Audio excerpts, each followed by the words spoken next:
Good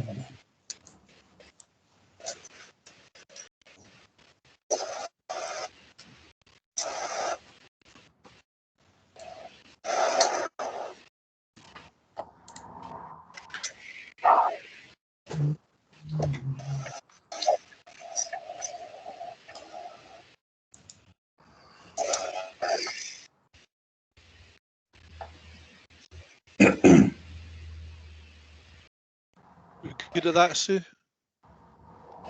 Sorry, Gordon? Are we good at that, do you think? Yeah, I mean, I think we haven't got everybody here, not by any means, but I think if we make a start, other people will join. We'll carry on. Okay, thanks, Sue.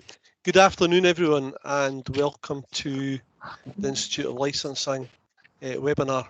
A warm welcome to everyone. It's been a difficult and challenging period for, I think, everyone, but we thought it was a good opportunity for the Institute in Scotland to put together this webinar to start looking forward as much as anything. I think we've all looked back over the last year, and some of the speakers will speak about what they've done over the last year, but I think the whole process is really about looking forward now, hopefully to better times for everyone and the trade specifically. And to that end, we have put together a distinguished group of speakers this afternoon to share with you their experiences over the last year and where they see things going in the future. And the plan would be just to quickly introduce everyone as we go round. So if we start with Nial, could you introduce yourself now? Yeah. Good afternoon, everyone. Nial Hassard, licensing solicitor at TLT. Most of the names I can see in the wee pane know me for better or for worse, so apologies if it's for worse. And for anyone that doesn't know me, TLT and myself represent the whole spectrum of the licensed trade. So that's everything from your kind of liquor licensed, bars, restaurants, nightclubs, etc., through to some of the more niche and novel things, AGCs, bingo operators, taxis, fun fairs, you name it, we do it. So today I'll be speaking principally about hospitality trade, but happy as the conversation goes on to discuss any of the other more niche areas if it's of interest to anyone. Any questions? Thank you. Lindsay. Hello, good afternoon, everyone. My name's Lindsay McIntyre, and I'm the Director of KSG Acoustics based in Glasgow. We provide acoustic and noise management services for all sorts of venues and events and hospitality settings. So we work very closely with Nial and with a number of other people who I'm sure are on the call today. I'll be speaking today about indoor and outdoor spaces, but I'll also be touching on events and also some of the other projects that we've been working on that you might be interested in. Thank you. Colin. Good afternoon, Colin Wilkinson. I'm the Managing Director of the Scottish Licensed Trade Association. Our association's been on the go for just over 140 years. The last one's probably been the hardest that we've ever experienced. And we represent mostly the individual operators within the on-trade, but we cover small to large pubs, bars, hotels, restaurants, quite a selection of licensed premises. Paul. Hello everyone, I'm Paul Waterson. I'm spokesperson for the Scottish Licensed Trade Association. I'm also an operator. I'm based in Stirling. Thanks, Paul. Kieran. Hi, my name's Kieran Harte. I am Head of Cities for Uber in UK and Ireland. So I'll be giving a brief overview of how the COVID situation has impacted us as a business and, more importantly, how we're shaped to come out of it later this year. Geoff.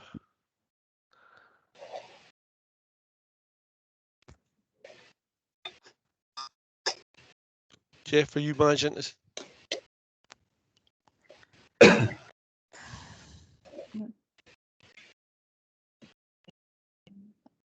Hello, can you hear me there, Gordon? Yep, we can hear you now, thanks. Sorry, thanks. Geoff Smith, I'm here with Claire McKenzie. We're from the National Licensing Policy Unit, Police Scotland, based in Glasgow. We'll just give you a brief overview of things we've got going on at the moment as we try to support our colleagues around the country as we progress through restrictions.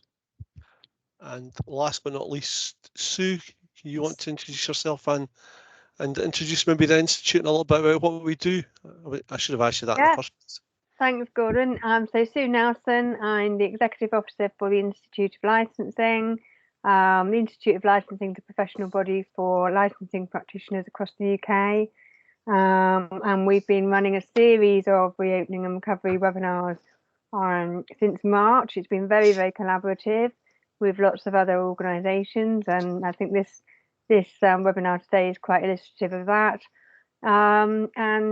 We share good practice, we share licensing updates, and we cover the whole spectrum of licensing. And so, as well as obviously the alcohol and the entertainment, the taxis and the gambling, there's all sorts of other areas of licensing that cross our desk. But it's lovely to see everybody today.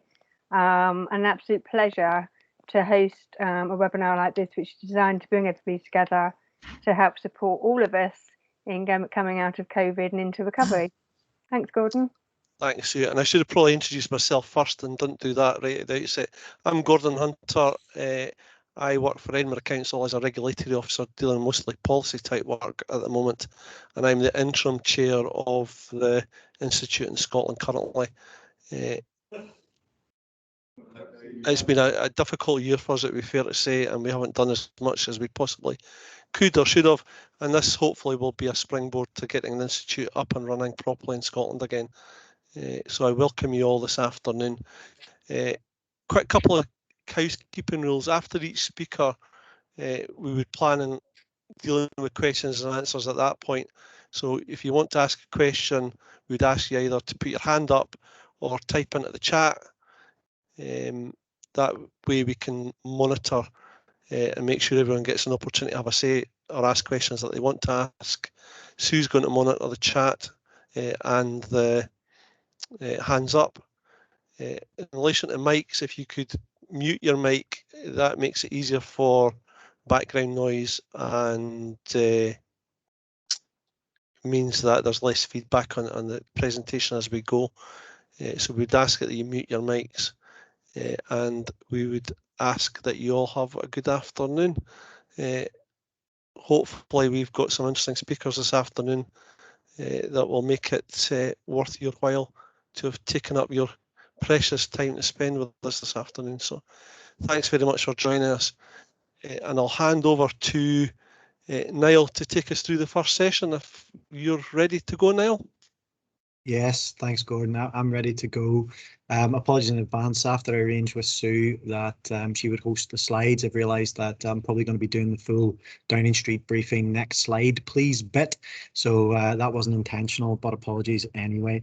So yeah, basically I've been tasked today to actually look back. So this is the bit where we're probably going to go over a little bit of old ground, but I've tried to keep it all in perspective and then move forward and discuss some of the current challenges, but having that historical perspective is hopefully going to be quite useful. So if we just nip onto the first slide, we're going to look at the year that was. So nobody really wants a huge amount of reminding as to what has gone before, but suffice to say, I think taking a little bit of a journey and setting the scene will be very useful. So effectively, we had our first COVID cases in the UK recorded and verified in January, but it was really March that was the seminal moment for licensed trade and for a lot of local authorities as well, when everyone was ordered to stay home. And to be honest with you, with the benefit of hindsight, it wasn't at the time, but that transpires to have been the easy bit. Things were fairly open and shut, well, more the latter, shut. So from that point of view, we all kind of knew where we stood, and that's something that perhaps we didn't appreciate, but we appreciate now. With regards to that, in terms of licensing and for colleagues on the boards, I suppose what they will have seen and what we ended up doing was a lot of short-term temporary license applications. There were a lot of small businesses, in particular breweries, distilleries, etc., that had their route to market completely closed by the hospitality lockdown in March. So thanks to a lot of boards, all the boards in fact, that were able to turn around applications that allowed those businesses to basically turn and face the public and start doing some direct sales. So that was really, from a licensing perspective, what was going on. And then from that point, it really was all eyes on reopening. In terms of the reopening, we've got June as the first date that was really aimed for by Scottish Government, and there was a slight slippage for the outdoor reopening last year, and we ended up tipping into July. with outdoor hospitality reopening on the 6th, and then indoor hospitality, with the exception of nightclubs, opening on the 15th. Now, again, around that time, it was fairly easy. There were a lot of COVID mitigations required. There was a lot of risk assessments going on, but ultimately, with regards to the actual minutiae and the micromanaging of how premises were actually operating, it was a lot less, if memory serves me right, back then. I posed the question because one of the controversies around 15th of July, if you like, or one of the things that were widely discussed was when hospitality could reopen, it was with the exception of nightclubs. And we got into a bit of a debate, one that would resurface in different guises and continues to resurface as to what exactly is a nightclub and can you repurpose a nightclub. And what we saw was in certain areas, certain operators basically turning nightclubs into effectively bar type spaces, cocktail bars and the like. Some of them had inherent licensing permissions for daytime trading. Others went to the local authority and sought extended hours, and we were heavily involved in that. And this was, I think, a little bit of a sign of what was going to come, and we've got slightly more controversy further on when I turn and discuss the bit around cafes. Things were fairly rosy in July, and into August we had the famous stroke infamous Eat Out to Help Out, for what it was worth, and then the first sign of perhaps things that were to come, the bump on the road that maybe we all should have seen as a foreboding sign of what was to come, and that was the Aberdeen lockdown on the 5th of August. Kind of falling in there around that time was the real start of the micromanagement by Scottish Government of what can and can't happen within premises. And I've referred to it as the ban on background music. There was a couple of other things that came about within that period, and those sort of micromanaging desires have not really been that abated. I'm not going to go into a huge amount of detail on this because actually Lindsay McIntyre, who's on the call, did some absolutely sterling work in relation to this and is much better placed to talk about things around background music. 25th September was when the curfew started, and that was really a big moment for a lot of hospitality operators. And then we've seen what was the first of many long lockdowns, 9th of October, which is supposed to be the 2-week hospitality lockdown. Again, we had a difficulty around here with regards to boards and local authorities and the trade effectively being put in a position where we all had to try and establish what a cafe was. Now, for anyone that watches the soaps, you've got a cafe in EastEnders and everyone kind of knew what that was, but Scottish Government put a definition into the regulations which effectively was open to a quite wide interpretation, and there were quite a lot of to and froings as to what constituted a cafe and what could remain open and what couldn't. There were certain types of premises and fast food operating type premises which, in normal times wouldn't have resembled cafes, met the definition, and there were others that certainly didn't. That was quite a challenging time, and indeed there was even some litigation in Glasgow, interdict action in the Sheriff Court, with premises threatened with closure notices going to the Sheriff Court and seeking interdicts against Glasgow City Council. And I'm sure the same was happened across other areas of the country. 2nd of November was really the bedrock of what we're in now, and that was the first publication of the strategic framework and the level system.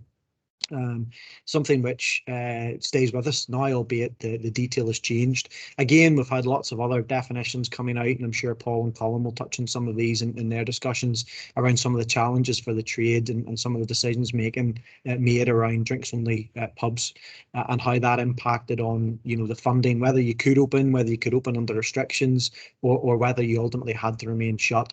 And it's suffice to say, I think from a trade perspective and someone who advises the trade, when you try and get any sort of one size fits all, there are winners and there are losers.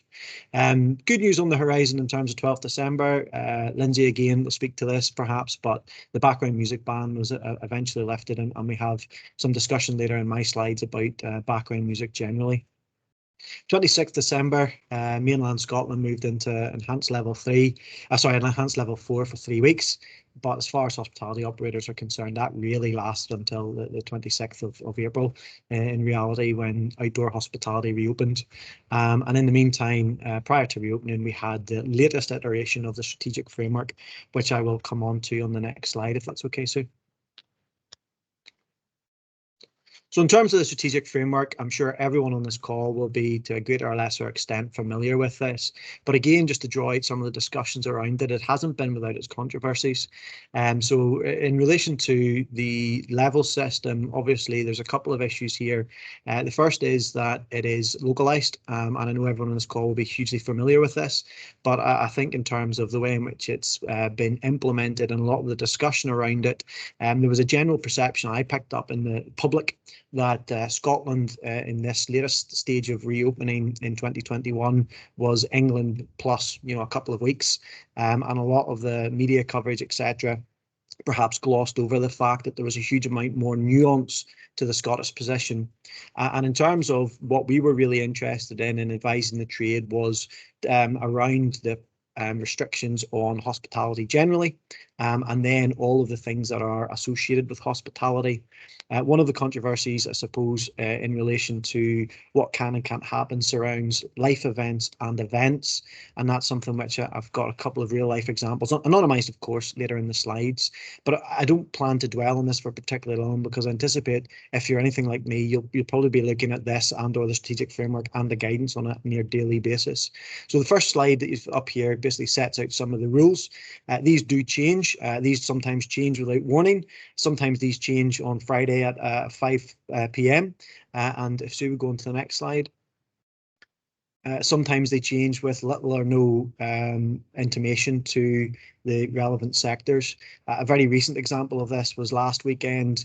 Fun fairs were permitted to open in level 2, but that was announced on Friday at 5 p.m. with little fanfare. And ultimately, actually, I don't think any of the fun fairs knew over last weekend that they could actually open and trade. In addition to that, I'm sure if they had have opened and traded, it wouldn't have been surprising and it could have been excusable if local authorities and police and various others that are in enforcement wouldn't have known that they could have reopened, because I didn't see a huge amount of coverage of that. Events are something which have been really heavily affected, and I think the events industry is probably, along with nightclubs, one of the ones that have suffered the most in relation to the COVID restrictions. And we'll be looking towards what's upcoming in the hopefully relatively near future as to where they're going to go and how they're going to effectively revive the sector. And again, I think when we think of the event sector, it's not just the people that are putting on the events, it's not just the artists, it's the whole plethora of skilled individuals on the noise tech side, on the logistics side, on the delivery side that have been affected. Turning then, if I may, to look at some of the specifics here and some of the challenges that continue to present. On the next slide, I've got what was yesterday anyway, the most up-to-date numbers per 100,000 per local authority. So the strategic framework isn't, as I say, England plus 2 weeks. We all know that, but the public perception, indeed some of the trade perception, especially for some of the larger organisations that operate across border, I think the subtlety was lost on them. The strategic framework very basically sets out what the thresholds are for the various levels, and initially the Scottish Government were following it fairly closely, it has to be said, and we're taking the decisions based on the numbers per 100,000. What's slightly difficult for us as we sit here today, if you look at the graph on the left-hand side, you'll see that there's a huge number of local authorities that are very high now in terms of their numbers of COVID per 100,000. If you look at the little table on the sort of middle to right-hand side, I'm sure you're all familiar, but that's the level that you're supposed to be in per the numbers per 100,000. So I'm sitting in Edinburgh today. Edinburgh's currently showing 173.7 per 100,000, which should see it in level 4 when in fact it's level 2. Now, one of the difficulties we face in advising the trade, one of the difficulties you'll face if you're in the local authority sector, is when you're trying to look ahead as to what is coming down the track, and let's be honest, none of us can predict where COVID is going, but all of the metrics we're using now to effectively judge what is likely to happen have somewhat been thrown into disarray. Now, I'm not saying this is right or wrong, but ultimately what's happened in the last few weeks, if we're being honest, is the Scottish Government is moving away from the strategic framework insofar as it relates to the numbers per 100,000, and they're taking a more subtle and strategic approach in relation to the phrase that's trotted out a lot, which is whether or not the vaccinations, etc., are breaking the link between illness, the numbers of people with it, and severe illness, hospital admissions and ICUs. So actually, when we look at all of these, it's very hard now when looking at the different local authorities as to where they sit and how that compares with the table per the levels to think what's happening this week, let alone what's likely to happen next week. And I suppose it doesn't take me to say this, but for the avoidance of doubt, it makes it very, very difficult for any business to plan moving forward. We've got another upcoming review by the First Minister of Scottish Government, and we're hoping that there'll be a bit more clarity as to whether or not this metric is still fit for purpose, and whether or not the framework, insofar as it's levels 0 to 4, will be amended to reflect what appears to be their current thinking, which is moves based on hospital admissions and ICU. So it's very challenging at the minute. It's very difficult to make any plans, and equally be very difficult for local authority partners to engage with the trade and offer them any real certainty as to what's coming down the track. Now, that's kind of the looking back bit, and I've tried to trot through that to set the scene as was asked by the organisers. Turning to the next slide and looking at some of the challenges on the ground, if I may. This very much relates to where we're currently sitting, and I make no apologies. I'm not trying to be controversial or offensive when I say the term micromanagement, but I think I'm stating an actuality, a reality is we've got into a bizarre situation where for the hospitality trade, there is an element of micromanagement coming from Scottish Government, which is very difficult to interpret. The reason I say that is because we've got the guidance, which we're all familiar with. I'm sure everyone on this call will be familiar with, but the guidance itself doesn't cover every nuance that the Scottish Government thinks is relevant, and thus what they've sought to do, the regulations don't cover every nuance that is relevant, and what they've sought to do then is to issue quite detailed guidance to gloss over this, and it's put both local authority partners and the trade in a bit of a difficult position at times, because we have a situation where you've got regulations that on the face of it say one thing, and then you've got guidance which goes either a lot further in the hope to gloss and to fill in some of the blanks, or at times, in the examples I'm about to lead, perhaps can be somewhat contradictory to what is actually said in the regulations. Now, I have to admit, and again, it's a note of thanks, that the 4 E's has been something which enforcement agencies, police, licensing, environmental health have very much taken on board the idea of engagement, explaining, encouraging well before any sort of enforcement, and that implies, by and large, there are of course exceptions every now and then, but by and large across the country. So a lot of the examples which are anonymised and I'm about to just discuss have come about through that engagement and the explanation stage of the 4 E's. So, for example, one of the challenges on the ground is around table service. Now, if we take it in reverse order, the easy access document, the guidance, makes it clear on the face of the guidance that table service is mandatory. It is expected, and it sort of says that at the start, and then there's various FAQs that seem to underline this point. And if you read any of those in isolation, then I think you'd be absolutely at liberty to conclude that there's no ifs, no buts. But when we turn and look at the regulations, what the regulations say is were reasonably practicable, which isn't the same as you must. And this has been a challenge for a lot of operators, because there are a lot of operators who deem table service to the full extent, i.e. you go in, you're seated, you have your order placed at the table, etc., and taken by a waiter or waitress, and then it is all delivered to you, as not reasonably practicable. And it throws up a lot of questions, because what is the basis in which they are coming to the conclusion it's not reasonably practicable? Is it an operational reason? Is it a financial reason? And what weight should be attached to this, and who is the ultimate arbiter of what is reasonably practicable and what is not? Beyond that, actually, when you start reading through the guidance itself, one of the other challenges is the guidance is inherently contradictory. So whilst there's certain sections of the guidance which make table service seem mandatory, the other sections of the guidance which create, discrete groups of premises, fast service restaurants, which I'm sure we can all hazard a guess as to what could be meant by that, but ultimately is open to quite wide interpretation.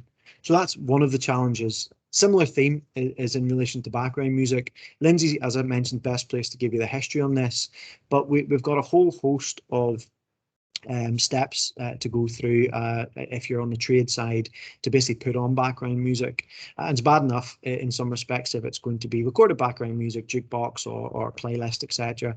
If it's live background music, it seems that the threshold is indeed even higher, and we've got situations where we have to try and establish what background music is and what the difference and when the tipping point is from background music to a gig or some sort of live event, and it's very much open to interpretation.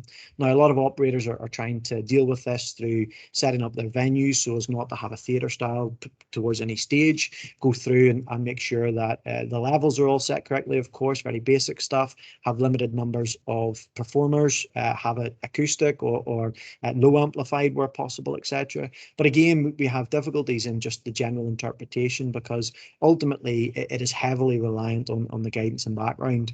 We've had difficulties in relation to even the nature of the music, with issue being taken about the music being too upbeat or bouncy to constitute background music, so as it may encourage people to either sing, clap or whatever. So again, it is fraught with difficulty. The other thing which in relation to background music also applies to what is quite a hot topic just now and maybe touched on by SLTA colleagues is in relation to the upcoming sporting fixtures, the Euros, etc. And when is an ancillary activity not an ancillary activity and when is an event. I'm sure we can all cast our minds back to times pre-COVID when you would walk past your local pub and in the window they would advertise the upcoming fixtures. They would confirm they've got them on the big screen, that there'll be commentary throughout the game, and they would maybe have basket food, etc., available for those wishing to watch the game. And the question now for a lot of operators is, well, can I do that? Do I have to somehow hide the fact that I intend to show the Scotland-Czech Republic game on Monday or the Scotland-England game next Friday? What sort of latitude do I have? And it's not just operators. I think from the enforcement side of things, it's a big grey area and it puts a lot of pressure on the interpretation being given by enforcement officers, and there's a lot of sympathy there. And then finally, one of the examples around this is, we've got specific carve-outs within the guidance for weddings and funerals. And weddings and funerals operate within their own limits and they operate under their own distinct set of rules. However, there's lots of other family events which people wish to get involved with, and christenings, anniversaries, birthdays, etc., which don't fall within that. Now, again, it gets very confusing because a lot of hospitality operators think that they can run them under the event guidance. A lot of local authorities are happy with that, and a lot of them have worked with their hospitality operators to allow functions to recommence under the event guidance with the 2-metre social distancing and all the other mitigations. However, again, because of the nature of the guidance, there's other interpretations across the country, and what we've seen ultimately is a distinguishable approach being taken by certain local authorities where in parts of the guidance, particularly event guidance, it seems to exclude some sort of family celebrations, and we get into debates around whether a christening is a cultural type event relating to someone's religion, etc., and thus could constitute an event, or whether because it's not expressly mentioned as a wedding or funeral, it can't. Fraught with difficulty. None of this stuff existed pre-COVID, and it is definitely putting strain on the relationship, I think, between a lot of operators and the local authorities, not through fault, but just through the fact that everyone's trying to make the best as to what they can do. Finally, in relation to the challenges on the ground, I don't need to spend a lot of time on this, but I think one of the big challenges for hospitality operators has been around the issue of physical distancing, has been around some of the guidance that's been issued in good faith by various organisations about how you calculate physical distancing between households, how you deal with verifying who's in a household when people present themselves and explain that they're in a bubble because their mum, dad, gran, whatever, it lives alone, and it becomes very, very challenging. And I think on the ground these things really do require, and I'm pleased to say in most instances are seeing a lot of forbearance on all sides with regards to enforcement against operators, but also with operators trying their best when it comes to the engage and getting the explanation to try and modify practices so as best to satisfy anyone that has concerns from an enforcement point of view. Turning to my final substantive slide, Sue, if I may. I've been asked to try and look at life beyond levels. Now, I was very hopeful that the physical distancing review that was implemented by the Scottish Government 3 weeks ago may indeed have concluded and we get an update yesterday. Alas, not to be. So ultimately, what I say in this section is 100% my own perception. Call it an educated guess, if you may. But it looks to me like we're moving towards a situation subject to the Scottish Government's decision on the levels and whether or not they're going to move away from the numbers per 100,000, where it'll be even more nuanced. It'll be levels set against the severity of illness. It'll be levels set against hospital admissions and ICU for the remaining period of this current framework. There is a lot of discussion now ongoing within Scottish Government. It's starting to be communicated publicly that at some stage this summer we are going to go beyond level 0. Because if you cast your mind back to my introductory slides, level 0 still requires physical distancing. Level 0 for a lot of hospitality events organisers is not viable. So we have hope. I suppose I put it no higher than that at some stage in what we could loosely describe as summer in Scotland, we are going to see something beyond level 0. I think a lot, and this is just again my personal opinion that I'm happy to share publicly, will hinge on what happens south of the border. A lot has been made of so-called Freedom Day and the upcoming UK government announcement on whether or not they're going to lift all restrictions as at 21st June. Not my position to speculate on whether that's going to happen, but I think that will largely inform a lot of the decisions upcoming, because I think it's accepted generally that whilst Scottish Government will go its own direction to a point, there needs to be some continuity of approach between the nations, given the proximity and the open land border. So ultimately, I think there's some hope here now that we are moving beyond the levels, that we're moving beyond a very binary numbers per 100,000 into something which will hopefully see us get away from some of these restrictions. And with that in mind, I suppose, closing as I started, I beg your pardon, it's hopeful that we get away from a situation where from on high, Scottish Government are continuing to micromanage and place a huge burden on local authorities to micromanage the operation of well-run, well-regulated hospitality businesses. So I've almost stayed the time, I think, and on that, I'm happy to take any questions. A bit of a whistle stop, but very much on brief, hopefully to set the scene as to where we were and hopefully give us some hope as to where we're going. Thank you.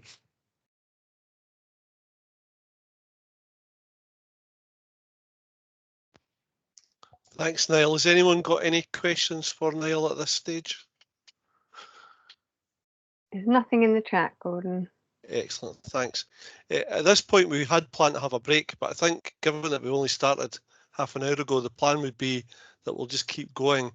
And given that it's a Teams meeting, people can leave as and when they want to, would be the proposal at this stage. And to that end, I would like to welcome Colin to the floor. Colin's going to give an overview about the industry, the impact on industry and restrictions, challenges that we're currently facing and expectations going forward. And Colin and Paul are going to share the next session. Colin, can I hand over to you? Yep, can you hear me okay? Yep. Thanks. Good afternoon, and thank you to the Institute of Licensing for the invitation to address you today and give an overview of the COVID pandemic and the impact on Scotland's licensed on-trade from our perspective. I do have only 10 minutes when it would probably take a book, and at that a weighty tome, to give a summary from and the impact on the industry during the COVID pandemic. 2020 will be a year we will all never forget, mostly for all the wrong reasons. The start of the year was one of optimism for the SLTA and industry in general. Yes, there were difficulties ahead, but the licensed hospitality industry is used to dealing with difficult issues and is used to adapting quickly to pick up the gauntlet when challenging situations are thrown at it. However, no one could have predicted the devastation that would face the industry when the COVID-19 virus arrived. 443 days ago today, we entered the start of a different world, when the country went into lockdown with alarm bells ringing that the pandemic was getting out of control. The Scottish Licensed Trade Association's complete focus from then was centred on the pandemic and the impact on the licensed trade. The association's key aim was to keep members and industry in general updated on developments and represent the industry at the myriad of meetings held with government ministers and officials and other groups representing the licensed hospitality trade in Scotland. In the first days and weeks of the pandemic, panic, uncertainty, confusion and fears for business survival were just some of the issues being faced, as businesses had all been told to close with just a few days' notice and no clear guidance on what would happen next, or information on what support would be available to businesses. The main key issues in how we progress through the pandemic has, for the licensed trade, centred around financial support, restriction measures and operating procedures. In the early stages of the pandemic, a licensed hospitality task force was set up by the government and included a number of sector industry groups, including the Scottish Licensed Trade Association. That group continues to have regular meetings with government officials to give input to the ongoing situation the industry is in and to shape and improve the guidance notes that are being constantly updated. At the beginning of the pandemic, the immediate focus was to provide business support, moving to recovery and future planning. A raft of business support measures were introduced throughout 2020 in the form of various grants, loans, hardship funds, job retention schemes which have been extended or adapted, commercial rates holidays, VAT reduction for hospitality and tourism, etc. However, large businesses at the beginning of the pandemic were being ignored when it came to government grant support. In April 2020, grant support was made available for businesses with rateable values under 51,000. However, businesses over 51,000 were being excluded from receiving any financial assistance, and a joint submission by industry groups, including the SLTA, was presented to the Tourism Minister in the industry's push for the government to give financial support to those businesses above the 51,000 threshold. After a long and weary battle with the government, grant support was made available to those with a rateable value above 51k, but this was only received later in the year. A business insight survey by industry groups in early May 2020 was conducted to gain an insight of the true impact of the COVID-19 crisis on businesses at that time. The key survey headlines were 78% of tourism businesses said that job retention scheme didn't work for their business at that time. 48% of businesses wouldn't be able to retain any staff after May, at that time the end of furlough. 92% of businesses had inadequate or no relevant insurance. 88% of businesses said that their volume of business income had disappeared. 82% of respondents said they were anxious, stressed or depressed. 31% of businesses said they only had enough reserves to last 3 months. And 30% of businesses said they would have to reduce their workforce. One of the biggest issues of contention during the pandemic was that of the reaction of the insurance industry's response to business interruption loans. The SLT supported an open letter and petition to the Director General of the Association of British Insurers over the insurance industry's denial of claims for business interruption, which risks the collapse of thousands of companies. The insurers were determined to take a harsh and intransigent approach with small and medium businesses. As events unfolded, the insurance industry closed ranks and the Financial Conduct Authority stepped in to resolve contractual uncertainty in business interruption insurance cover. As we now know, the Supreme Court has allowed the FCA's appeal on behalf of policyholders, and many policyholders will now have their claims paid or re-examined for coronavirus-related business interruption losses. At the end of June, there was a sigh of relief when the First Minister announced that outdoor hospitality such as beer gardens could reopen from the 6th of July and pubs and restaurants could open indoors from the 15th of July. This signalled much needed good news for the industry. However, there was still the issue of the 2-metre social distancing parameter. That needed to be reduced if the majority of pubs and bars were to be open and viable. After much lobbying and representations to the government, it was announced that social distancing measures would be reduced for the hospitality industry to 1 metre. On that understanding, on the understanding that additional mitigation measures were introduced by businesses when they reopened. The cost of these extra mitigation measures ran into millions of pounds for the industry. The Good to Go industry standard and supporting mark for UK tourism was also launched prior to the industry reopening last summer. The UK-wide campaign allowed businesses to demonstrate that they were adhering to the respective governments and public health guidance, had carried out a COVID-19 risk assessment and checked that they had the required processes in place. The scheme was free to join and open to all businesses across the country to give customer confidence in returning to business premises. Following the Chancellor's summer statement in early July, the SLTA welcomed the decision to cut VAT on food, accommodation and attractions from 20% to 5%. The industry also welcomed the UK government's announcement to introduce an Eat Out to Help Out scheme where everyone could get 50% off meals in participating restaurants across the UK during August from Monday to Wednesday. The scheme was introduced to help the hospitality sector get back on its feet.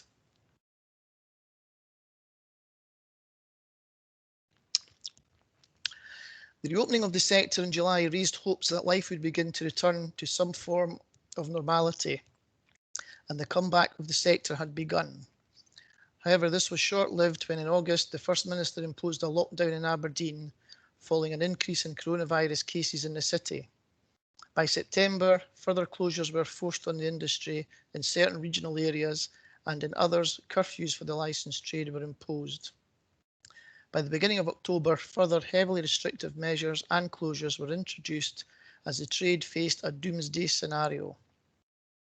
A survey carried out at that time highlighted that nearly 40% of hospitality businesses were considering closure or business exit, and that within the hospitality sector up to 90,000 jobs could be lost.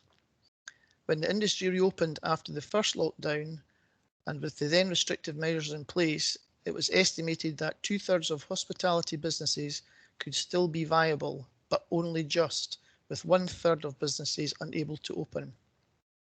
That figure had now changed, and it was estimated that 2/3 of hospitality businesses could be mothballed or go under.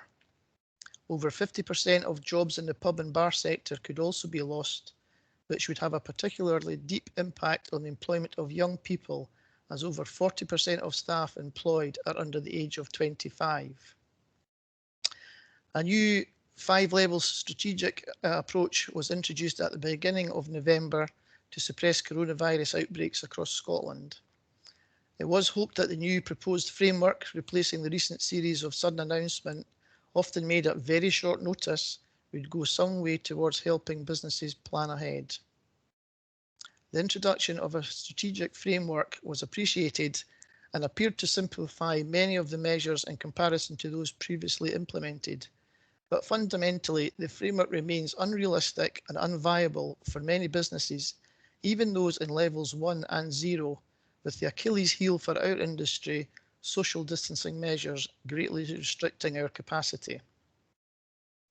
The licensed hospitality sector is battered and bruised, and the wounds will take a long time to heal. There is no doubt about that. Our sector has been specifically targeted with, in our view, over-restrictive measures by government in comparison with other sectors. There is now a growing fear of abandonment with the Scottish Government route map out of COVID continuing for some time yet, and probably doing so for many more months in respect of social distancing measures. Yet realistic support funding has virtually now ceased, leading businesses into further debt. The financial support from government has of course been welcomed, but has been woefully short of what was needed just to cover ongoing costs. On average, our small to medium businesses, who are members of the association, had ongoing costs while closed of around £11,000 per month, and a typical small hospitality business has already taken on over £125,000 in bank debt and deferred bills, and that debt continues to grow. For large businesses, the amounts are obviously substantially higher. For many in government, there has been a lack of realisation of the true costs to this industry during the pandemic. We fully understand the difficult job the different administrations have in controlling the epidemic. To balance the needs of business with the need for control is not easy. At the beginning of this, it was those businesses with small units, unviable because of social distancing measures, and new year operators with no strong personal finance available to come out of lockdown who were facing extreme difficulties. As time has gone on, those relatively strong financially and those with large multiple units are growing deeply concerned that they will not see this through, especially late night opening premises and of course nightclubs. Industry figures are suggesting that there are around 200 pubs and bars that won't open again at this point, but the true figure will only be revealed further down the line when debt and deferred bills need to be paid. For some, that could take years, and that for many will be the final curtain call. Whilst we are enjoying more freedoms and perhaps beginning to see the light at the end of the tunnel, the message is, no matter whether you are big or small, have access to finance or not, everyone, pubs, bars, restaurants, hotels, or late night operators are still under threat. Thank you very much for your time, and apologies for running over my 10 minutes, which I see. My colleague Paul Waterson will now speak on the challenges we face going forwards and our aspirations for the future. Thank you.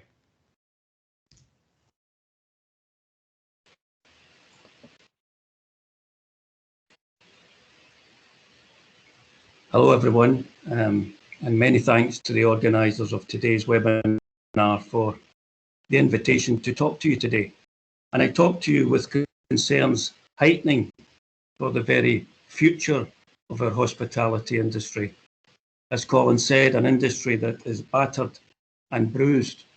It feels victimised, one needing a boost, one needing a reset of its working framework as it looks towards some form of recovery.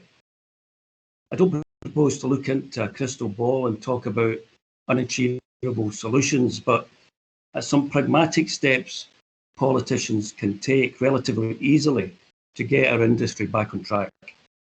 It's been well documented of the problems that COVID has caused to hospitality. It is certainly the biggest crisis within the business in my 50 years in the trade, and its financial consequences will be felt for many years to come. But just to put this into context, due to various lockdowns and trading restrictions, the UK hospitality market saw a staggering 54% fall in sales in 2020, equivalent to £71.8 billion in sales lost versus 2019. Social distancing and other restrictions still in place make it unviable for swathes of venues to open. Some sectors like late night bars and nightclubs are still completely off limits. Even though a lot of businesses are now burning through cash at an alarming rate, restrictions, even as we go down the tiers, are significant. Many businesses, especially those in tourist areas, are predicting it could be 2023 before we return to pre-COVID turnover. So what to do? Well, we should be getting a substantial package of financial help from the government. That has to continue. It has to understand any help should not be linked to opening. It has always worried me that on so-called opening, politicians can say to us, "You're open now, it's up to you to make things work." Well, opening and recovery are two different things. The pandemic gives the country the chance to reset the framework our businesses work in. Many of the initiatives we in the SLTA have been calling for years would really help our smashed industry get back to its feet. And one way to help the situation would be to keep the VAT rate permanently at 5%. The Chancellor recognised the need for a VAT reduction and eventually has cut the rate to hospitality and tourism from 20% to 5% until September 2021. To be clear, the reduced rate extends to VAT for all sales of food and non-alcoholic drinks consumed on the premises. It excludes alcoholic drinks. The rate for alcohol stays at 20%. This has obviously helped many businesses and will help until September. However, the cut should be made permanent. The UK has one of the highest VAT rates on hospitality in Europe. Most other European countries have previously taken advantage of EU rules which allows reduced VAT rates in different sectors. The UK did not take advantage of this, and it puts us at a great competitive disadvantage. Germany has a standard VAT rate of 19% and a permanent rate for hospitality reduced to 7%. Italy a rate of 22%, with hospitality permanently at 10%. Spain 21%, reduced to 10%. France 20% to 10%. The advantages of this are obvious, and the cut to 5% for the UK must be made permanent. However, this does not include alcohol. What can be done to boost alcohol sales on licensed premises, or pubs, or bars, or restaurants, and so on? This is an interesting debate to have in our country, with minimum unit pricing and other laws designed to stop irresponsible promotions and price cutting of alcohol, which we know from the past experience promotes alcohol abuse and its resultant health and social problems. It's acknowledged that off sales, especially supermarkets, are the perpetrators of these problems, hence the need for minimum pricing. The arguments on uncontrolled drinking environments are well rehearsed. We know the problems associated with them. Over 75% of all alcohol sold in the country pre-COVID was sold through off sales, and supermarkets control around 90% of these sales. Now we're a nation of take-home drinkers. Supermarkets control the sale of alcohol in Scotland.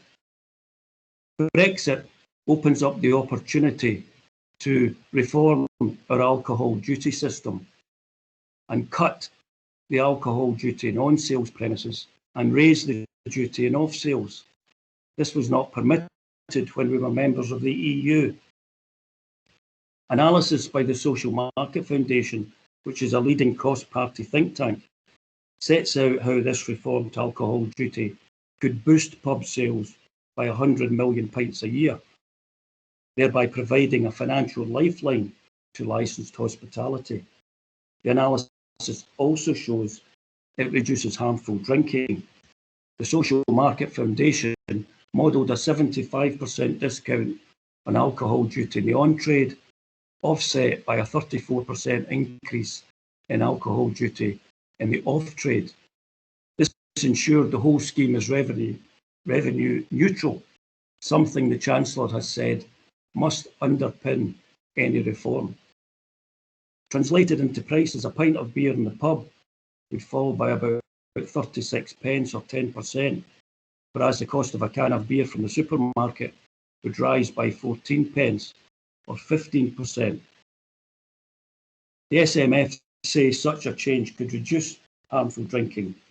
Overall alcohol consumption would be expected to fall by 5.7% relative to 2019 levels, and the new system would lead to a 1.4% increase in on-trade sales, amounting to over £350 million in additional revenue. Collection of this could be a problem, but the SMF proposes a pub collection and redistribution system that allows pubs, bars and other licensed premises to claim back a percentage of the duty costs that they face. This would have the benefit of ensuring that the duty rebate is passed directly to operators. Licensees have in the past complained, and rightly so, that they have not seen any benefit from cuts to alcohol duty because the duty is paid by brewers who may not adjust their prices down accordingly. Another area which must be looked at is business rates. We have a very welcome rates holiday until March 2022 in Scotland.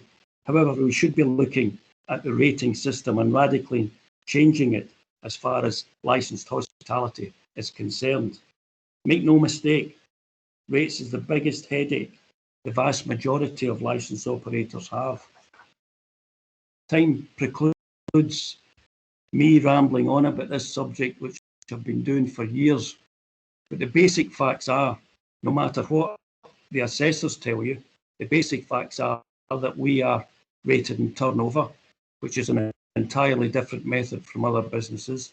In fact, we have a statutory requirement to provide our turnover figures to the authorities at rates review time. Another ingredient is our sector's rental evidence, which provides assessors with a calculation of hypothetical rent for each premises, although no one really knows where that evidence comes from. And this forms the basis for your rateable value. This system penalises success. The more turnover you have, not the more profit, the more turnover you have, the higher rates you pay. It disincentivises growth and discourages investment, exactly the opposite of what we need at the moment. When all these figures, etc., are put through the assessor's washing machine, or as they like to say, their equations are worked out, they come out with a rateable value for our premises on average around 8.5% of turnover. A retail shop in a similar situation to our pubs would pay about 3%. Totally unfair. And the solution, as far as we're concerned, is quite simple. Do all the sums you want, but bring down that percentage from the average of 8.5 to a more realistic 2 to 3%. We've had the Bartley Review looking at our rate system in 2017, which basically keeps the status quo. But now is the time, now is the opportunity to simply change the percentages that we pay. There are other ideas worth looking at. Time stops me from going into these. For instance, a Scottish visa system to help with the undoubted problems related to staff shortages. And there are also some initiatives worth putting on hold until we get back to a situation of financial stability, including the deposit return scheme and the so-called tourist tax. Hospitality, in its many forms, will lead our cities and towns out of the recession we're in. It is hospitality that will save high streets and town centres. We will, unlike retail, be safe from the online revolution. Consequently, we will save jobs and provide opportunities for those joining the workforce. Not many industries will be able to do that. The time is now to protect the industry and give it the boosts it needs to grow and flourish. Thank you. Thanks, Colin and Paul. That was a really useful overview of where the industry is. Has anyone got questions for Colin and Paul at this stage? So Gordon, there is a comment in the chat from Elena, who said it's a really interesting example of how a duty system could rebalance unregulated consumption of alcohol. Elena, did you want to ask any questions on that? She said she'd be interested to hear more. Yeah, it's obviously just from the point of view of, from a health perspective, I should probably introduce myself. So I'm Elena Smith. I'm the Health Improvement Lead for Alcohol Licensing with Glasgow City Health and Social Care Partnership.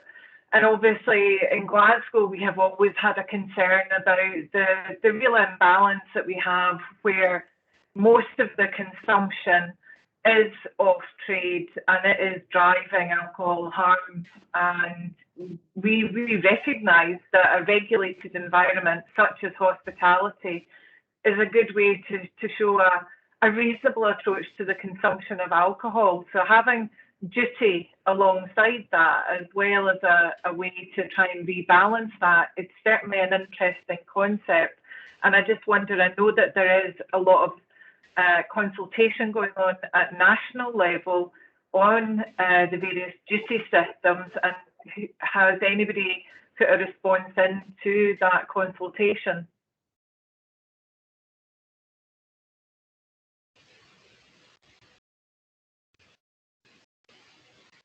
Well, the whole debate here is quite early on. about this duty revolution that we want to see. We're certainly pushing to get this system in place. The system, you know, you can go into the Social Market Foundation and see their papers on it, and they're very, very comprehensive. But anything that can read balance pricing and get equilibrium back into the marketplace has got to be valued. We've allowed off-sales drinking, specifically through supermarkets, to take over the market here, and it's based around price. And we know that when people drink in uncontrolled environments, they tend to abuse alcohol more than they would in the controlled environments. And, you know, the arguments here are really well rehearsed. It's the same arguments as minimum unit pricing. And, you know, I remember back in the 80s when this was first talked about, been talked about before, but really I remember, you know, people saying that we would never get to that situation. And it took us a long time to get minimum unit pricing, but there was a start of government understanding the control that they could use through price, and rightly so. The ridiculous situation with some of the irresponsible promotional activity that was going on and alcohol being sold at below cost simply fueled the arguments.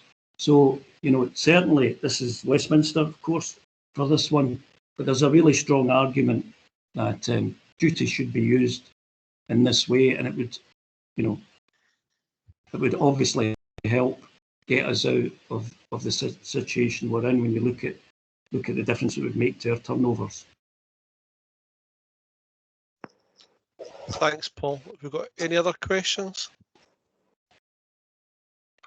Nothing else in the chat, Gordon. That's great. Thanks, Sue. I think we all know that hospitality has been particularly hard hit, but I think we would also recognise that with hospitality being closed, that obviously has a huge impact on lots of other areas of business. And one of those is the taxi and private hire trade. And we thought it'd be useful to get an overview and perspective from that part of the industry and the impact COVID's had on them. So I'd like to introduce the next speaker, which is Kieran Harte, who's the city's coordinator for Uber. Kieran, over to you. Thanks, Gordon. Can we see that screen? See it now, thanks. Perfect. So I'm Kieran Harte, Head of Cities for UK and Ireland. Thanks very much for the invitation today. I thought I'd share with you some of the impacts that the COVID situation has had on us as a company and the industry, and also to show you sort of how we're positioning ourselves to move throughout the rest of the year and hopefully into a recovery.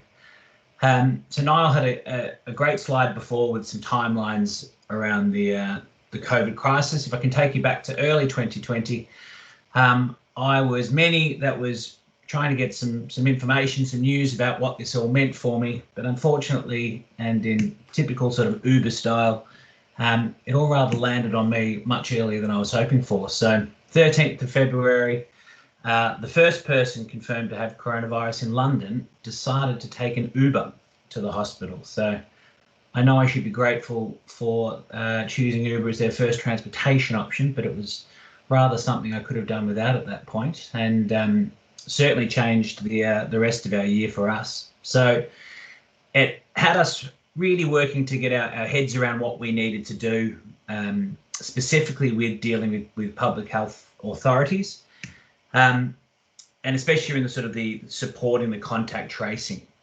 We were lucky enough that we already had a team which is called our law enforcement response team. Hopefully some of you might have actually been in contact with that team. So it's specifically dedicated, mostly ex-police members themselves, who deal with police requests around all sorts of things from crime gangs, county lines, terrorism, and making sure that they can share the really deep and useful level of data that Uber has to support them. It's teams that actually clearly understand what sort of data is available, how that can be shared, and how that can be done in a process which meets all of our data privacy guidelines. So this team pivoted to then become our not only our law enforcement, but our public health authorities response team.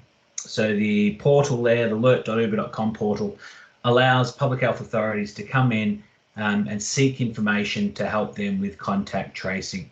And that can all be done efficiently there through special points of contact. The next part of the challenge for us really was focusing around the financial assistance for our driver partners. So by April of 2020, we had seen business fall by 80%. So we're 80% down on trips from a previous year. And that obviously has a huge impact on the amounts of money that is available to drivers to earn. So key concerns were, how can we support drivers during this time? And obviously not really having a clear picture of how long this was going to go for. Again, we're lucky that we had a AXA partner protection scheme in place for the last number of years, about 3 years now. And that is an insurance protection program that is available. It's every single Uber partner driver is enrolled in that for free. It doesn't cost them anything. And it entitles them then to coverage around sick leave, maternity, paternity, even things like jury duty. So we're able to set that up that if anyone did fall ill as a result of COVID, they are entitled to get a payment of £65 per day, up to a total of 15 days. And that was able to be rolled out through that program, and one that was very much heavily utilised throughout the past year. The other thing we tried to do was we had a lot of drivers who were being forced to self-isolate and obviously weren't able to get on the roads and to work. So we put in a program. The money was very small. It was only £100 per week for a couple of weeks, but it was there to try to just enable drivers to cover the emergency basic costs they had whilst they were off the road and unable to drive. And again, that is a program that we've seen millions of dollars invested into to help them during those periods. Again, we try to assist as well with information and direction around how governments and local authorities around a lot of the UK were deploying their council grants. I know there's a bit of talk at the moment about the low take-up of these in Glasgow. I must say, though, from our perspective, the national framework of rolling out these grants seem to be a lot more efficient and effective. To give you a feel, in Greater Manchester, we're licensed by 10 different local authorities, and there was a real differentiation between when payments were made and even on the amounts of payment. And it caused quite a bit of tension and quite a bit of angst amongst the trade and in terms of dealing with those things. The last thing we really tried to focus on were the two other big pieces of the financial jigsaw for drivers, and that's really their vehicle payments and their insurance payments. So where we could, where drivers were renting vehicles from one of our preferred suppliers, and when they were working with one of our partners from an insurance company, we leveraged our relationship with there to get those partners to either lower the costs for drivers who weren't driving as much, if at all, or to expand their insurance programs or allow them to do other things and try to support them through that.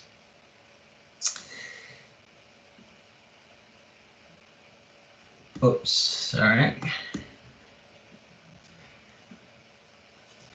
The other things we then turned to were, what other driver opportunities could we find? So again, we're fortunate to have another function of our business being the Uber Eats, or the delivery side of our business.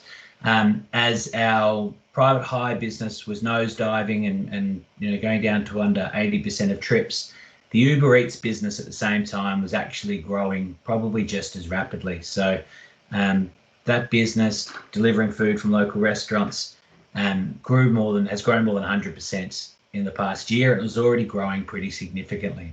So the opportunity there for driver partners who wouldn't have been seeing the same sort of earnings they were seeing in the private hire market, were able to come across and become a delivery partner, whether that was on bicycle, scooter, or even their own vehicles. It just enabled them to have another option for earning, where they were in a position to actually still be going out and earning a living. We also used a lot of our marketing budgets to try to encourage rides where they could and should be taken. So in this example, we had a campaign for all frontline caregivers, had access to a campaign which gave them 25% off their trips. We did that in conjunction with MasterCard, and if you paid with your MasterCard, it was 50% off trips. And really the promotion there was, obviously it wasn't profitable for us. Drivers were still maintaining the same earnings as they would have doing those trips normally, which was important. But it was just a way for us to try to encourage the right kind of demand, the people who should and could be travelling, to still be using the service, and really to try to keep drivers engaged on the platform, and keep them working where they could, and again, keep them engaged with us, because we didn't really know when we were coming out of this. Similarly, when the vaccination hubs opened, we kind of ran campaigns giving free trips to and from vaccination centres. So again, just purely focused on how can we generate demand in the marketplace for people who should travel. We, to mix results, it must be said, launched some new products. We launched a product called Uber Connect. So the idea behind this was that with everyone locked down in their homes, that people would be finding reasons to be sending books, games, cakes, etc. To families and loved ones. And we thought that via the Uber app, we might be able to do this quite conveniently. So the idea would be that you'd order Connect as a product, a driver would arrive at your front door, you would go out and put the parcel in the vehicle, and then the person you were delivering it to would get notification, and they would come out and get it out of that vehicle when it was there. And as I said, it had mixed results city by city, but was, again, just another opportunity for us to try to find demand and try to find reasons to keep drivers engaged and to have revenues still ticking through. One of the opportunities that the pandemic gave us was to really implement some policy and product changes, and I guess to really focus on how we could use technology to raise the bar in safety for both our drivers and passengers. One of the examples there is our face covering verification technology. And so I'm not sure who might be aware, but in fact, every driver, whoever accesses the Uber app, even before COVID, is forced to take a selfie. It's a face verification system we have in our app, which means that whenever a driver logs in to begin taking trips, they need to take a selfie that needs to verify with our systems that it is the right person, and off they go. So we were able to tweak that technology just to make it look for a person wearing a mask. So it was all good for us to have a no mask, no ride policy, but this really went a step further and really pushed compliance by making both drivers and riders show that they were wearing a mask before trips could take place. And it is quite, it's quite good if you want to have a try, but it looks for things like making sure it's not the hand in front of the face, or make sure it looks for not other things. Some of the other policy changes we made were things like reduced capacity. So again, before rides started, a passenger would be told not to sit in the front seat. We delivered free PPE for drivers, which I think a lot of the local operators across the country did, and certainly made those available to drivers throughout. Another one was driver checklists to get online. So similar to the verification, whenever a driver started the app to start taking trips, we give them a number of checklists just to go through. Again, it's really reiterating and making sure it was top of mind some of the safety elements that we were hoping and expecting of our driver partners. So things like, have you cleaned and sanitized the car before use? Are you wearing a mask? And all other sorts of things. Oh, sorry, and also, are you feeling any of these symptoms? So that was another sort of checklist we had in there to remind drivers of the risks of symptoms and that they shouldn't be driving if they had those symptoms.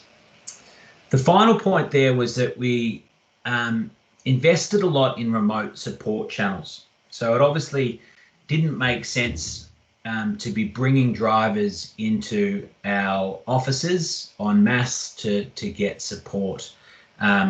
Wasn't safe for our own Uber staff who work in those offices, and wasn't necessarily safe for drivers as well, to make them come in with other drivers into those hubs.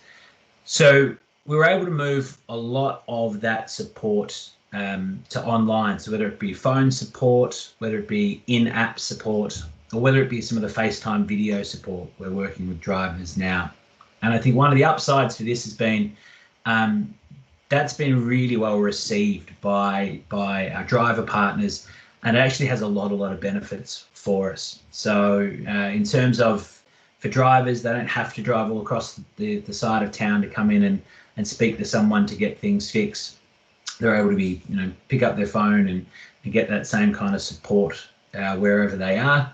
And similarly for us, it means that we can actually utilize our support resources in a lot better way. So, just typically if we have a team in Glasgow that's extremely busy for an afternoon, then we can support them by having staff from across the country actually dialing in, taking a lot of those calls, and making sure that we are managing our support levels to where we need them to be. So we think that's something that we'll probably see stay on to the future. The kind of concept of requiring face-to-face support in offices definitely seems to be something that we've learnt from in this pandemic and will move forward. This slide is kind of meant to signify the light at the end of the tunnel. So we are actually quite positive. The last few weeks across, and this is predominantly England, some cities are already back to pre-COVID levels, which was pretty staggering for us, to be honest, considering how much working from home is going on. So the trip numbers are back up there. Unsurprising to a lot of you will be that Glasgow, Edinburgh are very much trailing the pack. So in Glasgow and Edinburgh, we're still probably only 50 to 60% of where we were last year. And Dublin's plumb last, and Belfast is not far behind. So we're sort of seeing, obviously it's a mixture of the changes or the differentiation in lockdown easing roadmaps between those countries. It's also, we're seeing cities like Edinburgh, cities like Dublin had a really high level of international tourism, which used to drive our trip numbers. And that is obviously something that we are not going to be seeing. We would not expect for the remainder of this year. But the positive for us really has been seeing cities like Leicester, Nottingham, Sheffield, who have really bounced back once some of those recovery restrictions have been eased. The other thing that's interesting to us at the moment is we sort of look at trips in times of day and week, and almost look at them as sessions of trips. And what we've seen is that weekend trips are again right back up to where they were pre-COVID. So people are choosing to be out and about and moving.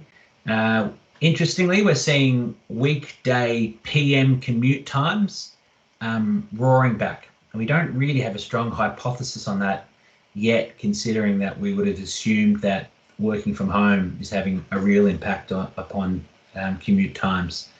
Unsurprisingly, we are still seeing very little in terms of what we call the party hours. So hours sort of post 1 a.m. weekends and weekdays, but we think that they will come back once pubs and clubs can reopen. And morning commute is obviously still a good way down. But again, the positivities we're taking out of it just is that the bounce back is coming really sharp and really quickly from cities once those restrictions are lifted. The other positivity for us is that we've calculated the numbers. We're seeing demand come back a lot faster than supply, interestingly enough. So the last 4 weeks, we've certainly seen a real bump in demand. So people looking for basically passengers coming onto the app.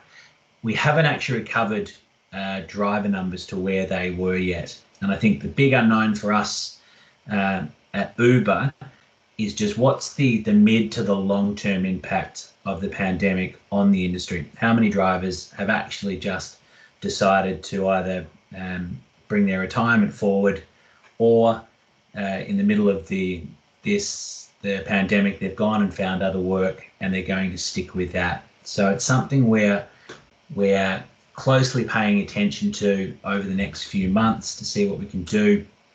If I was to have one political comment here, it would be that certainly the cap placed by Glasgow Council on the number of new drivers entering the market means that Glasgow is going to be a really impacted city for the whole industry for certainly for the next few years, or until we get back to doing a review of that capping number. But the good news is that we'll actually need 20,000 extra drivers on top of what we had heading into the COVID by the end of 2021. So that'll take us up to around 90,000 drivers that we'll need by the end of 2021 to meet the demand we're seeing. So certainly not out of the woods, but there's enough there that we're seeing and mostly from England and across the markets and key areas of our business, to really give us hope that once some restrictions are lifted, that people are certainly prepared to start travelling and to start getting to a lot of those hospitality venues that we've been hearing about today. That is it from me. Thank you very much for that. If anyone has any questions, more than delighted to answer them now if I have time, or please do reach out to any of those contact details I have there for myself. But thank you.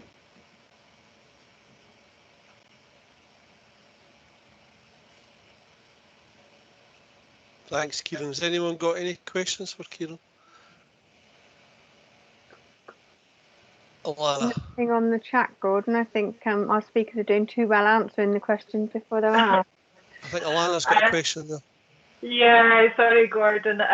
Again, coming from the health professional side of things, I'm really interested to hear about the types of things that your drivers are looking for support for.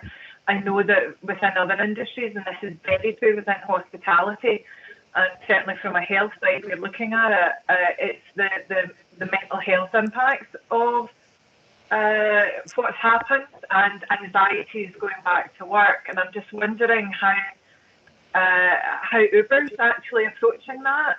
Obviously in Glasgow City, we're looking to link with our hospitality venues to help support them, to link them in the services that we have in the city. And I'm just wondering, is that something that Uber's doing as well? Really good question. Thank you for that. We do have, as part of that, our partner program, access to counselling for drivers. We've also given them access to a wellbeing app. Usage, I wouldn't say has been overwhelming, but it is something we're still sort of promoting to drivers. I think anyone who's kind of worked in the taxi industry closely will know that the age demographic of drivers is really quite teetering upwards rather than downwards. So I think part for us is I sort of slightly referred to it before when talking about drivers sort of entering early retirement.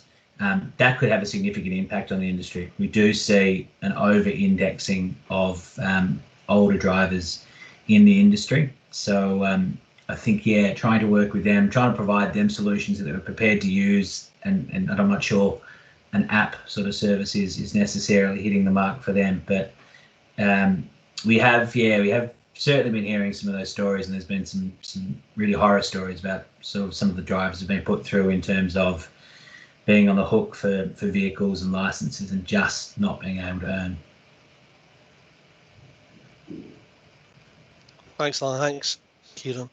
I think from my perspective, I think the positive to take out of that presentation, Kieran, is that things are bouncing back in England. They're slightly ahead of us in relation to tiered levels opening up, and I think that's a really positive message. And hopefully, as we move forward, the trade itself will manage to bounce forward in a similar fashion up here. So thanks very much, Kieran. The next session was down to me and a local authority perspective, but in reality, I'm not able to deliver this for a variety of different reasons. I think because local authority covers so many areas: public health, regulation, compliance, events. And in fairness, I'm not working in any of those areas right now to be able to give a realistic overview of what's happening council-wise. What I would say is that from a local authority perspective, the vast majority of us are still working from home. Very little has changed there. We have been working in the background to keep businesses afloat where we can and supporting that. And we've done a lot of work around partnership and communications. And I think that's a similar message throughout the country. In relation to licensing standard officers, I think they have been key in the role of engagement, explaining and encouraging enforcement that Niall talked about right at the beginning. So I don't intend speaking for 20 minutes, and my plan would be just to move quickly on to our next speaker, which is Lindsay, who's going to speak to us about vibrance and nuisance situations. And I think Niall set it up nicely for a bit of talk about some of the challenges in relation to background music. Lindsay, over to you. Thanks, Gordon. That's great. I think the first thing is obviously to clear the technical hurdle of sharing my screen. So if you'll bear with me for just a second, I will do that now.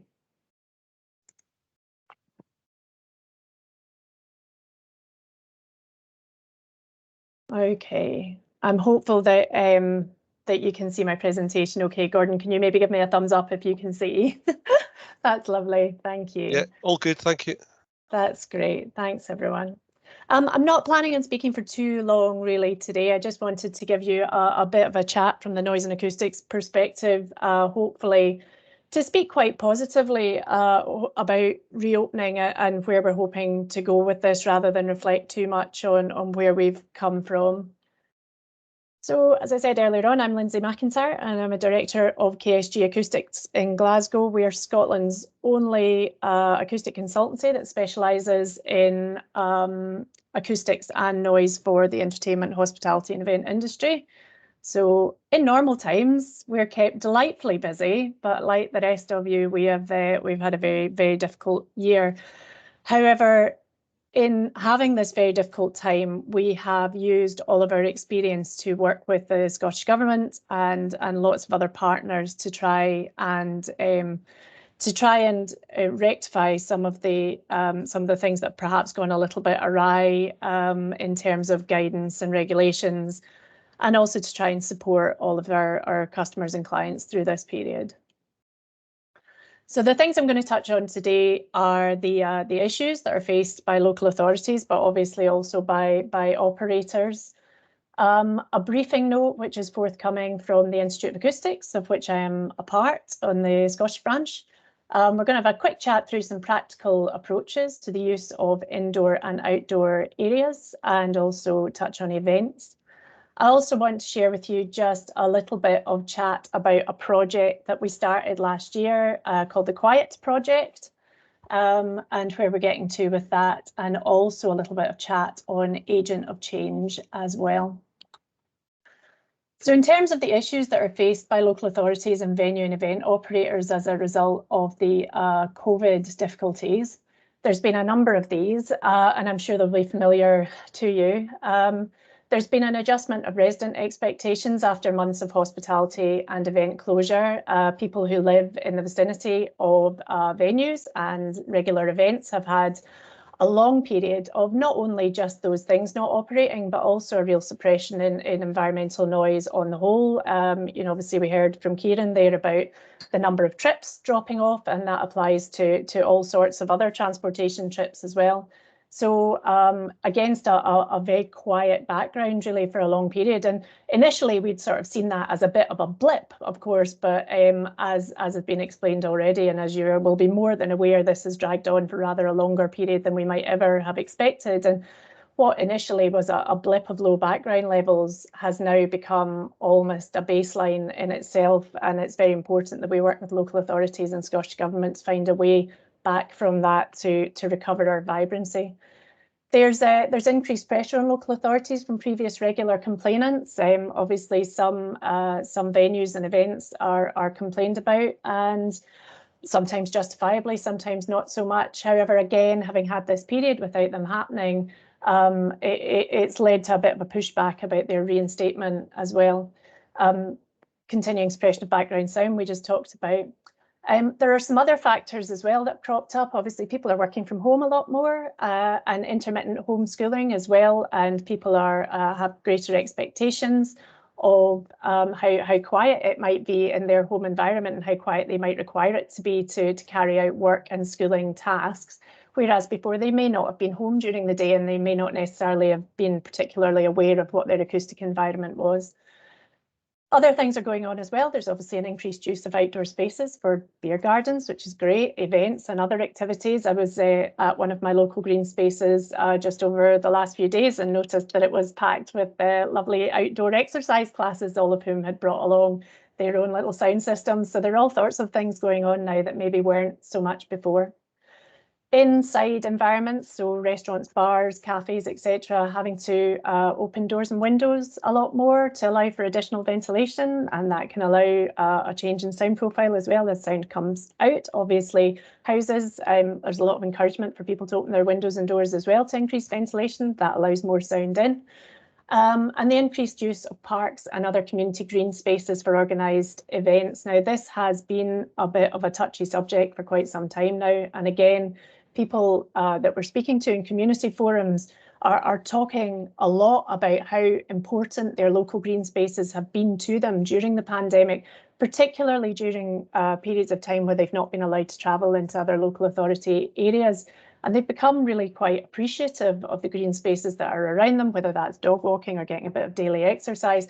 So inevitably, when events that happened there before are coming back around and the steel shield goes up, they're starting to feel quite aggrieved by that, whereas previously that was perhaps part of life. So again, we need to find mechanisms for engagement to reintroduce these without too much pushback. Local authorities have various mechanisms for controlling operational noise from venues and also from events, all of which I'm sure you will be familiar with. So obviously your venue may have planning conditions that control noise. It may not. It may have noise conditions on the licence.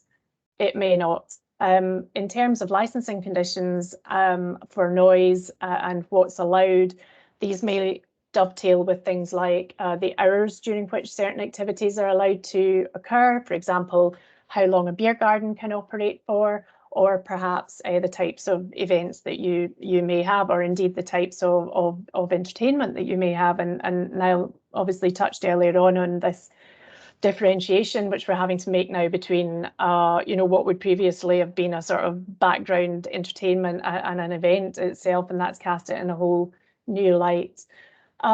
Overarching most other things is nuisance. So are you causing a nuisance? And again, that's not changed, but it's talked about a lot more at the moment. And the thing about nuisance is that it is subjective. So you would be looking at it in the context of what's going on at the moment. So is there a case where what wasn't a nuisance before may be a nuisance now? Well, possibly. However, again, we need to find solutions to make sure that we can bring things back and have them operating in a commercially viable but also a culturally viable way, and make sure that we're reaching that balance without people feeling that they may be getting tested against a different set of parameters than they perhaps were before. And then obviously at the moment we have this fluid set of COVID safe regulations as well. Some things have been in place for quite a while, some not so much. Some will maybe remain longer than others. So we're in this ever-changing landscape, but there are some things that are underpinning where we are that really have not changed, and perhaps that leads us on to the next bit. So as I said to you earlier on, I'm a member of the Institute of Acoustics in Scotland. We've got quite a healthy branch, and we're all quite practical people. A lot of us work in things that do sort of touch on music and entertainment and hospitality and cultural events from time to time. And a group of us up and down the UK got together a couple of months ago when it became apparent that when we were entering into initial consultations for events coming back in particular, but also reopening of beer gardens and the use of indoor spaces for amplified sound, that there were some questions being asked about should these things be operating to the full hours that they were operating before? Should they be finishing earlier because people have had this long period of quiet? Should the sound levels be less because periods have had this long, people have had this long period of quiet? Should an event that perhaps would have run for 3 days before maybe only run for 2 days? It's getting reintroduced. So there are all these questions, and a lot of them seem to be sort of taking a step back. And obviously, on the other hand, we deal with a lot of venue owners and promoters and all these types of people who are saying, you know, we need these events to go ahead and they need to, you know, meet certain parameters to be successful. And we examined the acoustic side of things and the noise side of things, and we really determined that the controls were already there. So in terms of you know, licensing authorities and the tools that they have available to them, that those tools are still fit for purpose, and they allow an element of flexible decision making, which we really would have liked to have, you know, just reinforced a bit. So the product of these discussions has been a briefing note, which we're hoping will be published just in the next couple of weeks. And one of the things that we've been doing is speaking to the Scottish Government and also the UK Government and Welsh administration about adopting this. So really sort of going into it with an open mind and saying, you know, getting this balance between protecting the amenity of residents, of course, and obviously taking into consideration their concerns as we move back towards a more vibrant society as things open up, but also really making the most of these events. Now, this doesn't mean moving to, you know, a lack of restrictions or perhaps saying, you know, we should have extra days and all the rest of it, but each case to be taken on its merits and to find the best way of doing that to make sure that we can really reignite the cultural and event sector and reignite, you know, the use of these outdoor spaces. And you as a community have done some amazing work to get, you know, beer gardens and other outdoor drinking spaces working well. And we're doing the same with events. And we really want to come back from this with a whole new breath of life into all of these things rather than just having ever more red tape. So it really, the aim of this is to minimising the regulatory burden by only applying succinct noise management requirements as and when necessary. However, in exchange, we want our community to work in a very meaningful way with the local authorities and with local communities to make sure that engagement is as full as it can be and everybody is in full understanding of what's going on. And we think this could be a real positive outcome for the industry if we can get it right. So just to touch on some practical solutions, these will be things that a lot of you are thinking about at the moment. Obviously, as spaces open up, as we said earlier on, outdoor drinking has been back on the cards for a while now, and indoor areas have come back online as well. Glasgow just coming in at the back there, but you know, these things are starting to happen.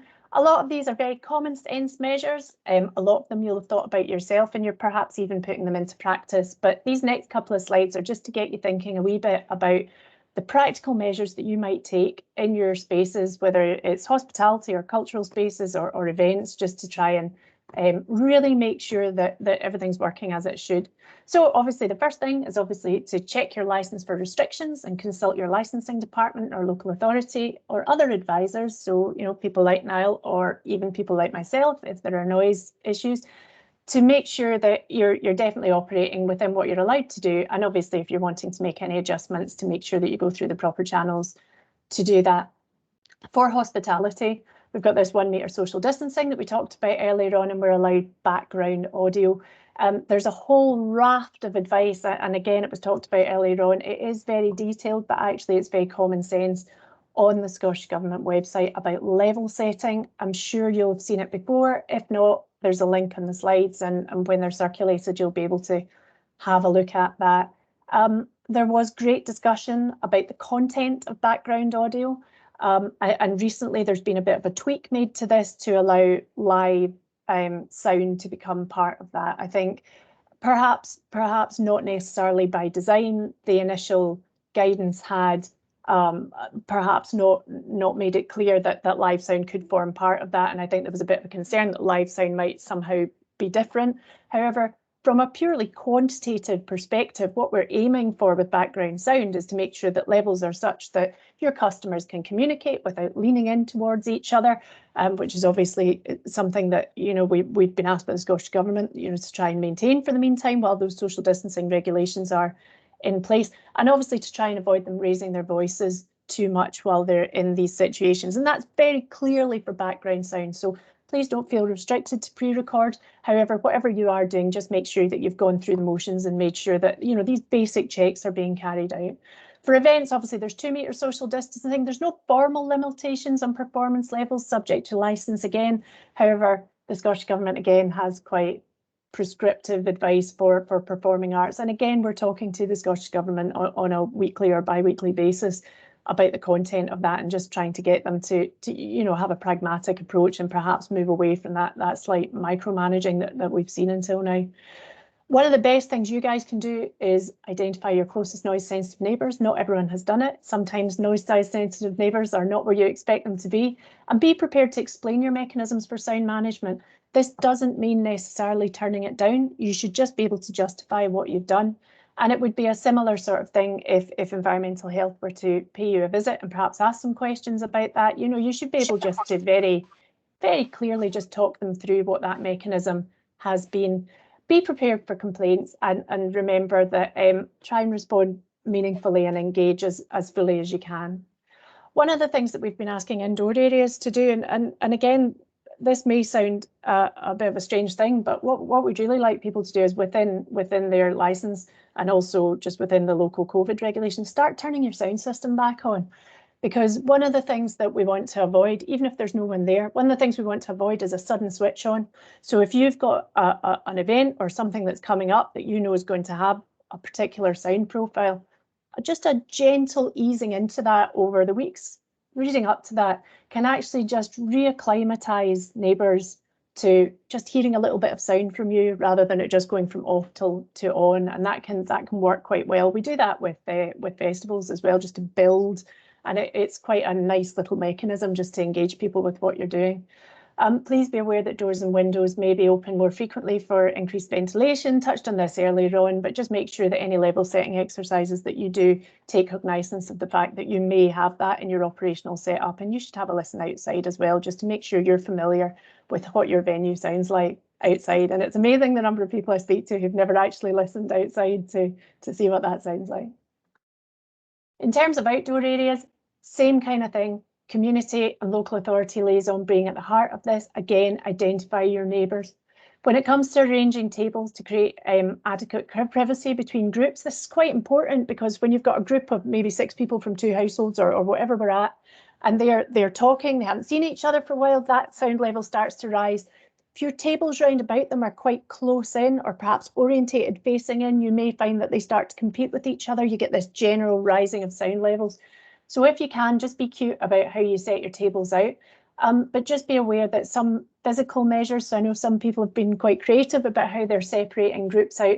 Just remember that some may require planning or other controls, and the last thing you want to do is spend money and then be asked to remove it. And again, we've seen that in a couple of places already. Consider screening for nearby residential areas. This can be things like stretch canvas, sailcloths, umbrellas.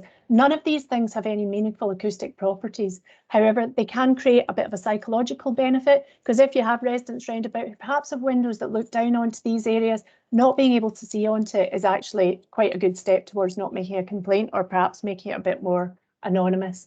Please make sure that tables and smoking areas are well away from residential windows as well. There's nothing worse than having smoke drifting in, and if you're going to get a complaint about noise, you'll maybe find it's also connected to that as well. So again, just be intelligent about how you accommodate that. Where background amplified sound is permitted outside, and again, that is license dependent, is not available to everyone. Try and use a distributed system, so not just like a single area where the sound's coming from. Try and distribute it, increase your directionality and limit unnecessary spill. Make sure that you're differentiating between background audio and events where audio is a focus, as we discussed before. Keep your bass frequencies to a minimum. If it is a background, you don't need a whole lot of bass in there. And actually you can create quite a punchy system from distributed without it actually needing that real thump, because the thump bit is the bit that tends to travel further.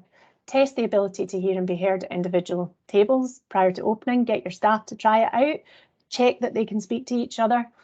And be aware that live music can generate more sound at source, although if you're looking for a more managed sound system, sometimes pre-record is preferable, particularly if you're inviting various artists in and you're maybe not familiar with their program. But again, don't feel restricted. Apply the same things. We said earlier on that there had started to be some differentiation between different genres. It really shouldn't be like that. You should be able to reflect the character of your venue or event, but please just do it. Obviously, just be mindful about what the restrictions are or where those limitations are so that we can build on that. One of the other things that we've found has worked very well, and again, I'm sure this will appeal to Kieran, is teaming up with local taxi providers. So one of the things that quite often is complained about is people standing outside the front of venues. So they may be, you know, when they're inside, when they're outside, that's fine, but people waiting for cabs and things like that. So please, again, try and encourage people to move off site as quickly as possible. And if you can support other businesses in doing that, then, you know, that's all to the good as well. In terms of events, which, you know, obviously is a different kettle of fish altogether, again, community and local authority liaison just runs to the heart of this. Additional space and time may be required for your event to accommodate COVID-safe requirements. Don't be shy, speak to local authority about it. We talked about flexibility earlier on. It may be that you need a bit more time, an extra day, a bit more space, an extra stage, whatever it is, as long as you can justify it and accommodate it in that flexible framework, then, you know, please sort of think creatively about these things to make sure that, you know, everyone is sort of catered for in this. If it's well executed and it's flexible, then, you know, there's a discussion to be had there.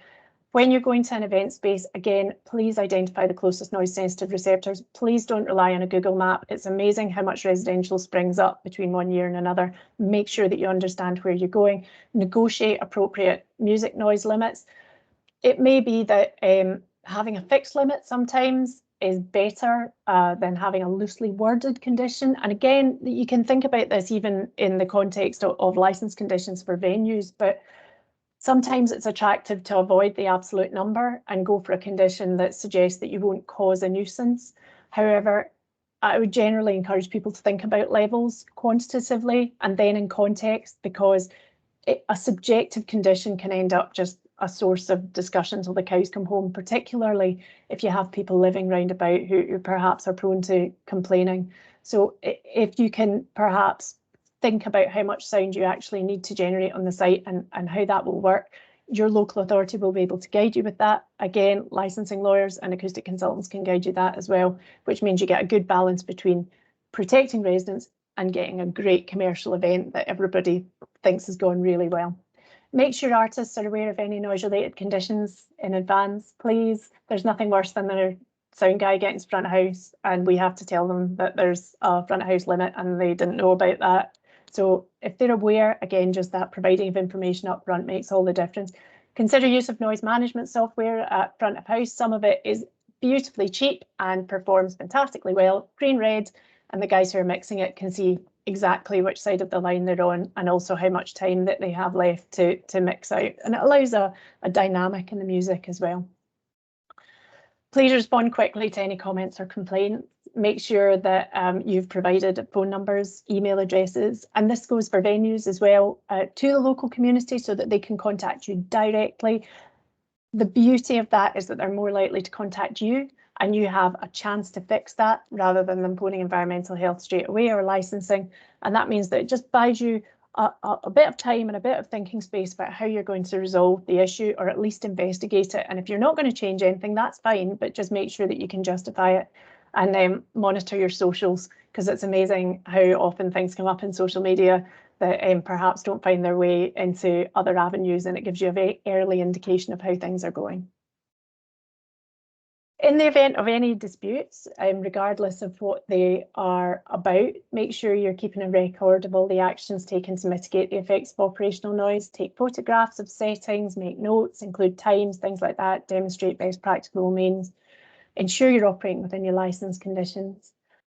Make your own subjective observations of the noise. So get out there, have a listen, be honest with yourself. And then when it comes round to it, liaise effectively with environmental health and licensing departments. If there are offers of mediation with people in the community, please take them. They are always worthwhile, and it casts you in a good light as well if you've actually reached out the hand of friendship and tried to resolve it amicably. And if in any doubt at all, take some advice. I just wanted to speak to you briefly about this research project that we started last year. It's called the Quiet Project, and it was a time-critical response to the lockdown. So really, as soon as we realised that the world had gone desperately quiet, we engaged with a whole network of people who are consultants like me or academics who had access to sound monitoring equipment. We also engaged with large construction projects and some of the road operators who have arrays of sound level meters, and we got them to gather information. So we basically did a big crowdsourcing of information across the UK and mapped it. And it was really interesting, really interesting. It really gave us a very clear perspective on just how quiet it had gotten. Now, the relevance this has to you, of course, is that particularly in town and cityscapes, those background sound levels dropped dramatically. Now, that wasn't just the closure of hospitality and events and venues, but that was also fixed plant being switched off. It was also a reduction in trips. It was a reduction in footfall. I mean, basically, there was nobody there, and sound levels really came right down. And while a lot of people find that quite attractive, obviously it becomes ever difficult to sort of move back from that. So we've been gathering this information, and we've now formed it into what we're hoping is going to be an annual survey. So this is now our first year, and it's ongoing at the moment. It's the current subject of a research grant application for UK-wide, and we're looking to the UK government to fund that, along with South Bank University, who we're working with very closely at the moment. And the idea is to have networks of noise monitors across cities. Now, the benefit of this actually may well fall in terms of town planning and protecting of vibrant areas, because we can demonstrate that that vibrancy is there month on month, year on year. When we're starting to look at how towns and cities change as they are at the moment, obviously there's seismic changes happening, then we can use this information to demonstrate that these areas really should be protected. And again, that kind of goes hand in hand with agent of change, which I'll touch on just in a minute. So the project has a website. It's called thequietproject.co.uk. So please, again, feel free to have a look at what we've been up to.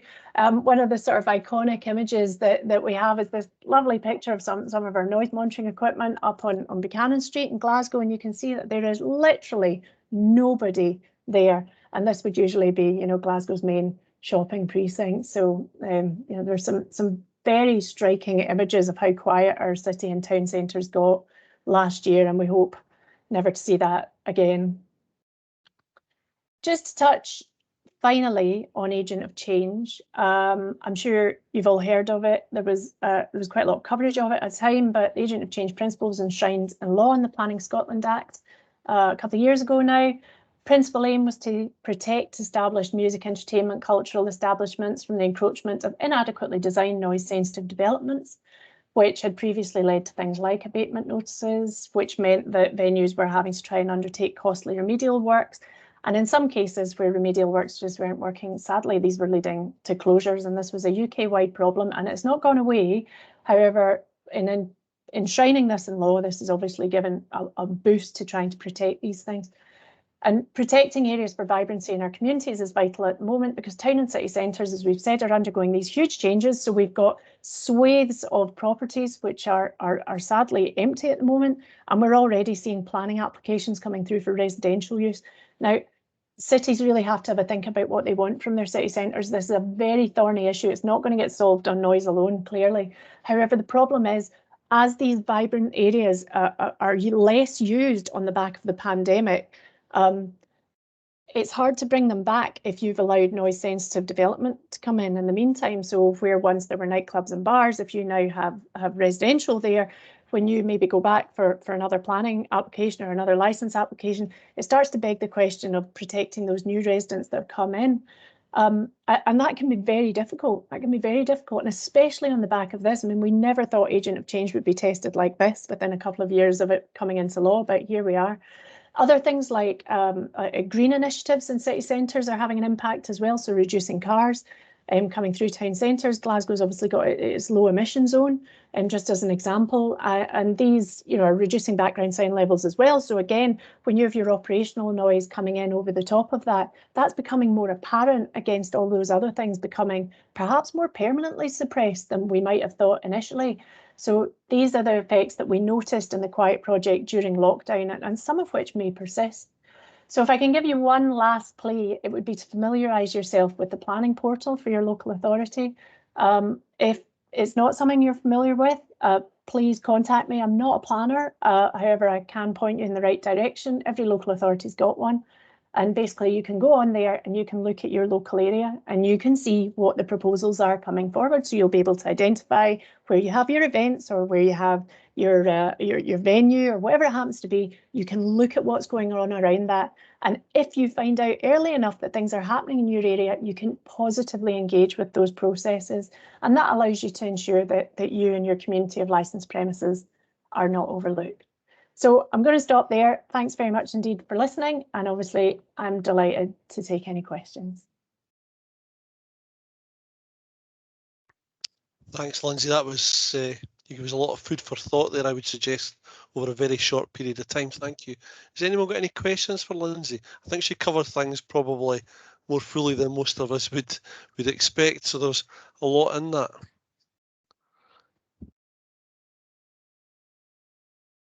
Sue, have you got any questions in the chat? No questions on the chat. Just a thank you from one of our delegates who's had to leave early. Thanks very much for that, Lindsay. And no questions. We'll move straight on then to the Police Scotland and Geoff. Hopefully Geoff can get back on the system. He's been having a few issues this afternoon. So Yeah, good afternoon, Gordon. Can you hear me okay? Yeah, I can hear you fine. Thanks, Geoff. I'm here with Geoff Smith's my name. I'm here with Claire McKenzie. We're both in the National Licensing Policy Unit for Police Scotland. I'm on Claire's laptop. Mine has well and truly given up the ghost today. I think that was the root of all issues we had earlier. So we've really enjoyed listening to everybody this morning or this afternoon, talking through their experiences of the past year. And like everybody else, it's impacted us greatly here. Just to give you an idea of the structure, we are the National Policy Unit for Licensing. We still have our 13 geographical licensing departments out of divisions throughout the country. So our main aim is to support those divisions. And that's been never much any more so than the past year. We've been acting as a single point of contact between Scottish Government, trying to navigate through the restrictions. And as we move out of the restrictions, so we've been liaising closely with the government and thereafter supporting our divisions, who in turn trying to support the trade and do what they can. Local divisions still have or do have their own policing plans in place to police things as we move through lockdown and as we through the roadmap. So we as a national unit we're planning new campaigns to do what we can to try and support the on-trade in particular and ensuring the safety of patrons returning to licensed premises. Some of the ways we're doing that, firstly, we're looking at delivering bystander training to divisions. Some people may be aware of that, some not. Bystander training that enables licensing officers at divisions to in turn deliver the training to licensed premises staff. The training is essentially a presentation where it centers around 3 videos depicting different scenarios, which are shown to basically try and give people an awareness of identifying vulnerabilities within licensed premises, to then act on those vulnerabilities to take decisive action to prevent that person coming to harm, whether that be through crime or through something else. In other words, it's to try and teach people to not be a bystander, to identify things and take action. That's been well received previously, so we're looking to get that up and running again. As most premises have been closed for so long, maybe turnover of staff, we're looking to provide a webinar to provide further training and guidance to the trade. A series of inputs will take place during that, really to give people again an awareness and to try and just make it a safe environment. For example, a detective inspector from detective training will be carrying out or be given an input with regards to crime scene management. That's to raise awareness on how to preserve a crime scene and thereby to assist us in detecting offenders. the counter-terrorism input. Prior to the pandemic, these types of seminars were held throughout the country and they were well received. Initially, the seminars will be delivered in areas that have not benefited from this in the past, and we've also working with Best Bar None at the Scottish Business Resilience Centre. They're going to participate with us as well and look to put the trade towards accreditation to the Best Bar None Award. Proxy purchase is another thing to assist the off-trade. We're planning that in the coming months. We've been working with the Scottish Alcohol Industry Partnership in order to tackle the issue of persons purchasing alcohol for children and young people under 18. Materials and support will be provided to premises this year, and the plan is for this to be scaled up to national level in 2022. All divisions recently received a good input from the Community Alcohol Partnership to raise awareness in relation to opportunities for joint working and what they can do to support us. And we're currently in discussion with ways in which different divisions throughout the country can use the Community Alcohol Partnership in various ways. Part of that is to assist the proxy purchase campaign. Of course, in the near future, we've got Euro 2020 coming up. Full planning team in place for this, and our role has again been to support divisions who are in turn trying to support premises to safely show games in line with current restrictions. The Scottish Beer and Pub Association have produced a guidance document for the trade, which we have co-endorsed with Scottish Government and other partners, and that document is now being circulated around the country as of this morning, I believe, so some of you may catch sight of that.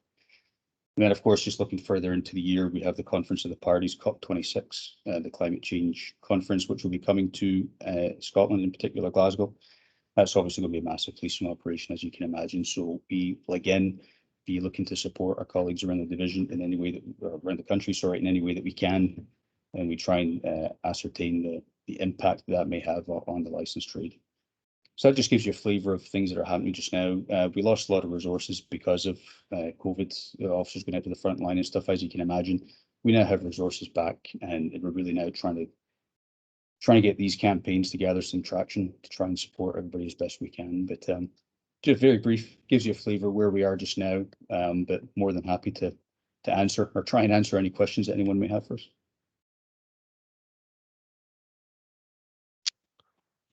Thanks, Geoff. Have we got any questions for Police Scotland? We have, Paula has put a comment in the chat. Paula, do you want to unmute? Yeah, I just wondered if the beer and pub guidance could be circulated so that we can pass that out to various premises. Thanks. Yes, that it's gone out. The Scottish Government have circulated that to LSOs as of this morning, so in turn they should be distributing it, but there's no reason why we can't circulate it to this group if that's in order with Sue and Gordon for onward dissemination. Yes, Yeah, please. greatly appreciated. No problem at all. We'll do that immediately after this. Hi, sorry, it's Paula. I'm just looking to ask you, would you be willing to work with specific industry groups with a view to kind of having a group rollout so that we can support? Yeah, sorry, Paul, is that with any group in particular or any rollout of any particular campaign? Or?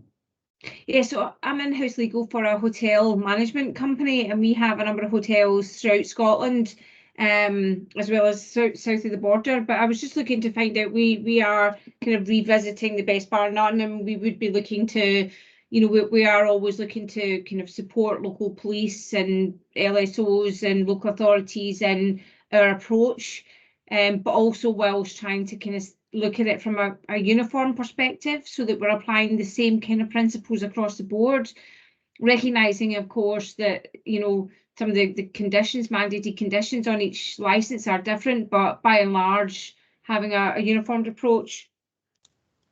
Yeah, what we'd welcome to work with anybody and do what we can. I'm sure you could get our contact details even from Sue or Gordon. We'd be happy to speak to you, and we can see what we can do if it'd be appropriate. But yeah, no issues at all with that. Be happy to speak to you further. Great, thank you.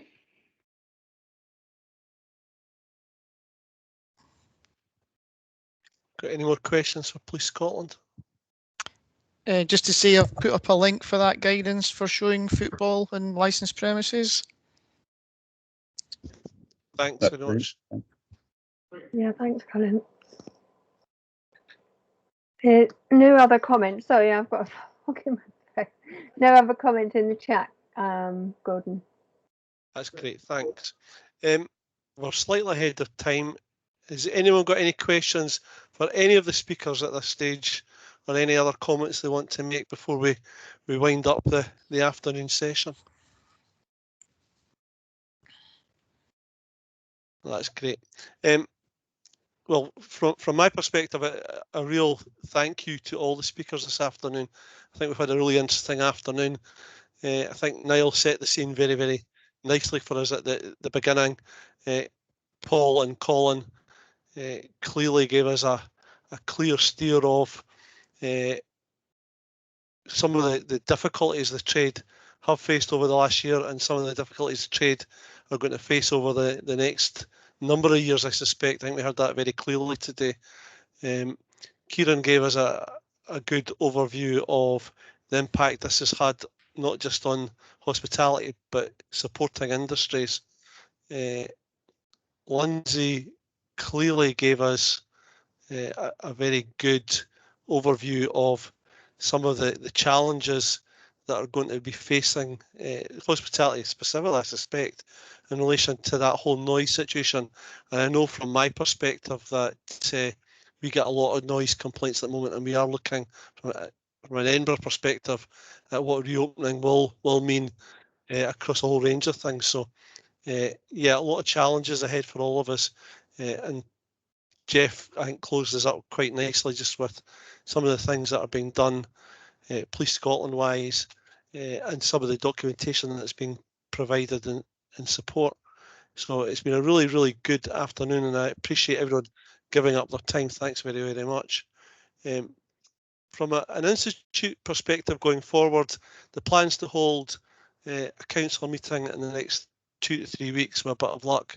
I'll be sending out invites for that very shortly for those that sit in the council. And then the plan would be to hold an AGM fairly quickly after that, which we have missed out over the last year for a variety of different reasons. And then hopefully run a number of other sessions like this between now and the end of the year on a variety of subjects. So that's our plan going forward. If anyone wants to get more actively involved with the Institute, we would happily welcome you to the family. If you've got anything you would like us to specifically look at, happily look at that, and we'd welcome any suggestions of future seminars or webinars or whatever. We would genuinely welcome that. Just before I finish out, I think Stephen McGowan's on the call today.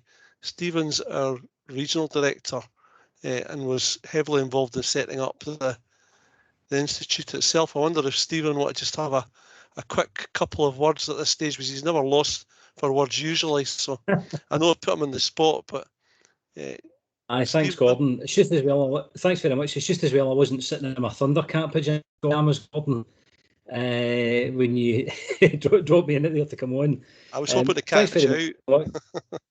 Aye, no, good man. Listen, I would just reiterate what you were saying there, Gordon, is on behalf of the Institute of Licensing, thanks very much to all of the speakers and to yourself for chairing today, and to Sue Nelson and all the Institute of Licensing elves behind the scenes for organising the event, and to everybody who came and participated as well. Hopefully, as Gordon says, after a bit of a hiatus like many organisations have had over the last while for obvious reasons, hopefully the IOL will now be able to, in Scotland, be able to use this session as a bit of a springboard, and I'll certainly be here to help Gordon in his new role as the chairman of the Scottish region, and all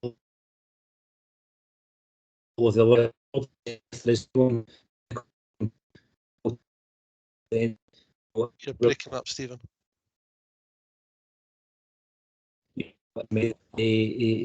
Oh, sorry, I was just echoing your view, Gordon, that anyone on the You're breaking up really badly now, Stephen. All who contact you and I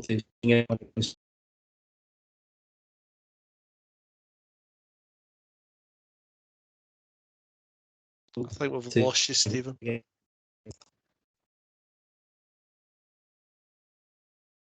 We've lost you, Stephen, but thanks for your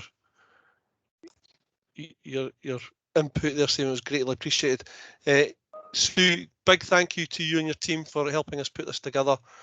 Stephen stole my thunder and listen, I was going to close with that. It is genuinely appreciated. I hope everyone has managed to get something out of this afternoon. I would normally say safe home, but we're all at home, so I don't really need to say that. I was just saying earlier, this is the first time I've had a shirt on for probably pretty close to a year. I was going to wear a tie, but Niall did that for me, so I wasn't sure I would get my collar buttoned up properly. So, but like Stephen, I'm wearing my jammy bottoms. You can't see them because you only see the top half, so you were okay.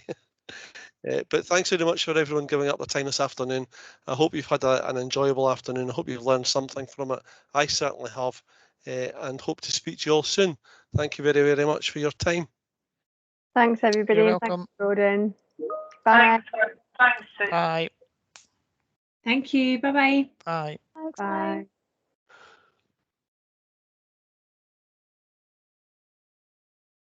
So you can just stay on for a minute, is that okay? Yes, absolutely fine.